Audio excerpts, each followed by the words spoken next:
Seniors, I'm begging you stop drinking these 5 alcoholic drinks that are slowly damaging your heart. Have you ever sat down in the evening, maybe the sun just dipped below the horizon, your favorite chair calls to you, and you reach for a familiar glass?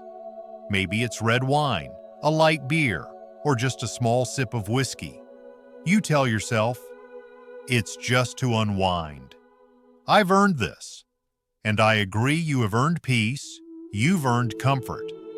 But as a heart doctor who's walked beside many seniors in these later chapters of life, I want to gently ask, what if that small drink, that comforting ritual, is slowly doing more harm than good? You see, after 60, your heart changes. Your blood vessels are not as elastic, your metabolism slows, and your medications interact differently. And alcohol, something once harmless, can quietly strain the very muscle that's kept you alive through joy and sorrow. In this video, we're going to gently explore 5 types of alcoholic drinks that, while common and beloved, may be silently working against your heart. Not to scare you, not to shame you, but to help you live with more ease, clarity, and strength. Let's walk through this together gently, one sip at a time. Part 1. Red wine, the myth of the healthy glass. For decades, red wine has been promoted as heart healthy. You've probably seen the headlines, "1 glass a night keeps the doctor away." But what if that advice no longer applies after 60? As we age, the enzymes in our liver decline. The heart muscle becomes more sensitive to pressure changes. And alcohol, even in modest amounts, can subtly increase blood pressure and disrupt your heartbeat, especially red wine, which many seniors drink in the evening, thinking it aids digestion or sleep. But I've seen the other side, patients who ended up with atrial fibrillation, a condition that triples your risk of stroke. They were not heavy drinkers, just 1 glass every night for years. And let's not forget the sleep. Alcohol may make you feel sleepy, but it disrupts REM sleep, the deepest and most healing phase. You wake up tired, and your heart never truly rests. The truth: your heart doesn't need wine, it needs hydration, minerals, and gentle rhythms. A cup of tart cherry juice or hibiscus tea can soothe without harming. The ritual can stay. But maybe the drink changes. Part 2. Beer and belly fat, the silent link to heart trouble. Let me ask you something, friend to friend. How often do you reach for a beer after a long day? Maybe while watching the evening news or grilling outside on a warm day. It doesn't feel harmful, just a light beer, right? But here's the quiet truth that many older adults don't see coming. Beer, though it feels casual and easy, brings a particular danger as we age: abdominal fat, or what doctors call visceral fat. You see, the sugars and starches in beer are quickly stored around the belly. And that fat doesn't just sit there, it actively inflames your blood vessels, surrounds your liver and heart, and triggers higher blood pressure and cholesterol. It's not about weight. It's about what kind of weight and where it's stored. Visceral fat is one of the leading causes of silent heart stress in older adults. I've had patients in their 60s and 70s who weren't heavy drinkers, but 1 beer with dinner, another before bed. And years later, they ended up in my office with fatigue, shortness of breath, and rising blood pressure. Beer also replaces water in many seniors' routines. Dehydration is already common after 60. And beer, being a diuretic, only worsens that. When you're even mildly dehydrated, your blood becomes thicker. It's harder for your heart to pump, and the risk of clots quietly rises. It doesn't happen overnight. It creeps in slowly: tired mornings, swelling in the feet, brain fog. Then one day, a routine checkup reveals early signs of heart failure, and often the daily beer goes unnoticed as the cause. Now, I'm not here to take away every small joy. If beer is something that brings you comfort, consider reducing the frequency or switching to something like sparkling water with lemon. Try going 2 or 3 evenings a week without alcohol. You might be surprised your sleep improves, your energy returns, and even your waistline softens. Remember, it's not just what you drink, but how often you drink it. Your heart is carrying decades of your life memories, milestones, and quiet resilience. Let's not add more weight than it can carry. Part 3. Sweet cocktails, a dangerous disguise. There's something charming about a cocktail, isn't there? The glass is elegant, the colors are vibrant, and it's often served with a smile at family gatherings, weddings, or quiet dinners with friends. For many seniors, cocktails feel festive. A little treat, a symbol of joy, a way to toast to life. But friend, I want to share something I've learned from the quiet stories behind the smiles. Cocktails, while sweet and celebratory, often contain a hidden cocktail of their own high alcohol content mixed with heavy sugars, syrups, cream liqueurs, and artificial flavors. And that mix is especially risky for an aging heart. Let's talk science, just for a moment. As we get older, our pancreas becomes less efficient. Our insulin sensitivity drops, and our arteries begin to stiffen. When you drink something high in sugar like a margarita, a pina colada, or even a fruity sangria, your blood sugar spikes sharply. That's followed by a crash, and over time, these swings increase insulin resistance, leading to weight gain, fatigue, and higher triglycerides, a type of fat in the blood strongly linked to heart disease. What's worse, the sweetness hides the strength of the alcohol. Many of my senior patients never drank hard liquor, but they slowly developed a habit of having a sweet cocktail with dinner or a creamy drink at night. It didn't taste like alcohol, so it felt safe. But the body, dear friend, knows the truth, and it pays the price silently until symptoms arrive. Atrial fibrillation, high blood pressure, brain fog, chest heaviness. And when we dig deep, it's often the drinks with umbrellas and sugar rims that were quietly steering the heart off course. And then there's the social piece. Cocktails are often shared, celebrated. It's not easy to say no, especially when everyone else is clinking glasses. So here's my gentle suggestion. Make your own ritual. Try mocktails made with sparkling water, a splash of pomegranate juice, and a twist of lime. They look just as festive. They still sparkle in the glass, but they support your heart, not strain it. You don't have to give up celebration. You just need to reimagine it. You deserve to raise a glass to your life, but let it be filled with something that helps your heart beat easier, not harder. Part 4. Hard liquor. When just a sip becomes a strain. Sometimes it's not about celebration, it's about habit, about comfort. A quiet evening, a familiar chair, a small sip of whiskey, brandy, or vodka to mark the end of a long day. You don't pour much, just a little. It's not about getting drunk, it's about taking the edge off. And for many older adults, that nightly ritual feels like peace. But my dear friend, sometimes peace comes at a quiet cost. Unlike beer or wine, hard liquor delivers its effect quickly and forcefully. It constricts your blood vessels in a matter of minutes, causing sudden spikes in blood pressure. For younger bodies, that may pass unnoticed, but for aging arteries, less elastic, more vulnerable, that sudden pressure can be damaging. I've had patients, strong men, thoughtful women who believed their one small glass was harmless. They stayed active, ate well, went for walks, but their heart began to tell a different story. They'd feel dizzy upon standing. Their heartbeat would flutter at night. Sometimes their chest would feel heavy, but only briefly, until one day, it didn't go away.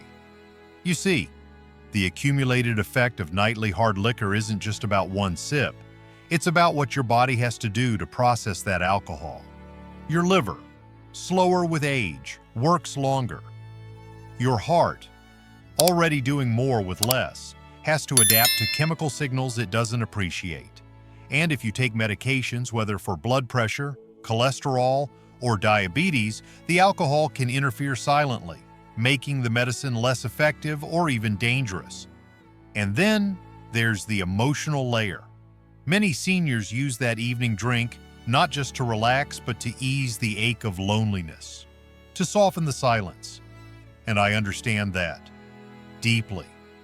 But what if I told you your heart might need something else? Not more alcohol, but more softness, more connection, more sleep, real sleep. If this resonates with you, I gently invite you to experiment. Just try skipping that sip a few nights a week. Replace it with warm herbal tea, chamomile, ginger, or lemon balm. Let your body exhale without the burden of alcohol. Give your heart a night off. Let it rest fully. Peace isn't in the glass, friend. It's in how your body feels when you wake up free of tension. It's in your breath, in your rhythm, and your heart. It knows the difference. Part 5. Alcohol as a sleep aid, a thief in the night. Let me take you to a quiet evening. The lights are dim, the house is still. You've brushed your teeth, turned off the television, and perhaps poured yourself a small drink, just a little something to help you fall asleep. I've heard it from so many of my older patients, Doc. It's the only thing that helps me drift off. And I believe them, because alcohol does make you feel drowsy at first.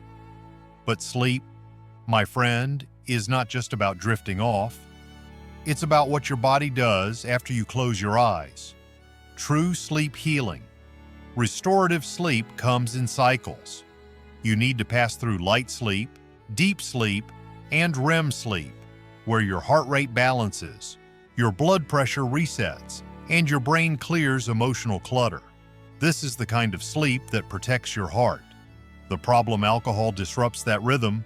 It might knock you out quickly, but it keeps you in lighter stages of sleep. It shortens REM. It causes your breathing to become shallow. And it often leads to waking up in the middle of the night thirsty, anxious, or with your heart pounding. So yes, alcohol helps you fall asleep, but it steals the kind of sleep that actually heals. Over time, your body can even build tolerance. That means you'll need more alcohol to get the same sleepy feeling, and that's where the real danger begins. Now your liver is working harder, your medications aren't absorbed properly, and your heart, instead of resting, is working overtime. I've had patients who used to drink just 1 glass at bedtime, but slowly, it became 2, then 3. Not because they were weak, but because their bodies were adapting. And emotionally, many were battling something deeper: loneliness, grief, anxiety. In those quiet moments, alcohol can feel like a gentle hand, but it's not. It's a sedative, and over time, it disconnects you from the natural signals of sleep. So what can we do? I always tell my patients this: if you want better sleep, give your body better signals. Start winding down an hour before bed. Turn off bright lights. Step away from screens. Sip a cup of warm chamomile tea. Listen to soft instrumental music. Breathe deeply, gently. Let your body know it's safe now. You can rest. If you live alone, this might be even more important, because what we call insomnia is often unspoken sadness or isolation. And alcohol will never cure loneliness. But connection might. Kindness to yourself might. Creating a new nighttime ritual, one that honors your body, just might be what your heart has been asking for. Finally, what I see. Every day, a doctor's quiet warning. If you ever sat in my office, you'd see the smiles first. My patients walk in with stories about their grandkids, about the garden they're planting this spring, or the neighbor who brought over soup last week. Their eyes are kind, Their laughter is soft. They look healthy. But as a heart doctor, I've learned something over the years. Not all damage is visible. Sometimes the strongest looking people are the ones whose hearts are silently struggling. You see, the body has a way of adapting quietly. It absorbs stress. It hides symptoms. Until it can't anymore. I can't count how many times I've looked at a blood test or an EKG and seen something the patient couldn't feel. Inflamed vessels, a heart that's out of rhythm, early signs of failure. And when I ask about habits, many of them say the same thing. I don't smoke. I walk every day. I eat my vegetables. I don't drink much, just a little wine at night. A beer here and there, maybe a cocktail on weekends. And that's where the truth hurts me most because it sounds innocent. They're not binge drinkers. They're not reckless. But the aging body doesn't care about intentions. It responds to chemistry. And even small amounts of alcohol over years can lead to silent inflammation, high blood pressure, disrupted sleep, and a tired, failing heart. I've held hands in hospital rooms. I've looked into eyes that asked, "Why me? I did everything right." And sometimes the answer is simply, you didn't know. No one told you. That's why I'm telling you now, because you deserve to know what I see. You deserve to understand that this isn't about judgment, it's about giving your heart a chance. A fair chance. Because the beauty of the human body, even after 60, 70, 80, is that it can still heal. I've seen patients turn things around by drinking more water, sleeping better, letting go of nightly drinks and finding peace in new rituals. And slowly, like the changing of seasons, their blood pressure settles, their heartbeats return to calm, and their energy gently comes back. You don't need to be perfect. You just need to pay attention. Because what you do this week becomes your body next month. And that body becomes your life next year. The small choices, they build into big futures. And it's never too late to start. My dear friends, your heart deserves better. Let's pause here. Together. You've listened patiently, maybe with a hand resting on your chest, maybe with a memory drifting through your mind, of a habit that felt harmless, of someone you knew who seemed fine until they weren't. And now, perhaps something inside you is stirring, not fear, but clarity. That quiet voice inside that says, maybe it's time. You see, your heart has carried so much. It's been with you through births and funerals, laughter and loss. It's beaten faster when you've fallen in love and ached quietly during heartbreak. And through it all, it's never asked for much, just that you care, just that you notice when something feels off, just that you don't forget it's still working, every moment, for you. So this isn't about giving up pleasure or living in restriction, it's about choosing something better. Better mornings, better sleep, better peace. If you've been holding on to alcohol as a way to unwind, to sleep, or to feel just a little less lonely, know this. There are gentler ways, ways that heal you instead of blur you, ways that nourish you, not numb you. Swap that nightly glass for warm tea. Switch the cocktail for sparkling water with fruit. Choose a phone call, a prayer, a walk, or even just the stillness of soft music and a lamp. You don't need to lose anything. You only stand to gain, and your heart, faithful, unspoken, humble, will feel the difference. It will beat a little steadier, breathe a little easier, and carry you through the days ahead with more ease. You're not too old to change. You're not too far gone. You are alive, and that means you still have power. So let's make just one change, one small, loving step toward a stronger heart. Not because someone told you to, but because something in you finally said, I deserve better. And friend, you do. You always have. If this video touched something in you, let me know in the comments by typing 1. And if it didn't, you can type 0. Your honesty helps me make this space more healing for us all. Until next time, be gentle with yourself. Be kind to your heart. It's been kind to you.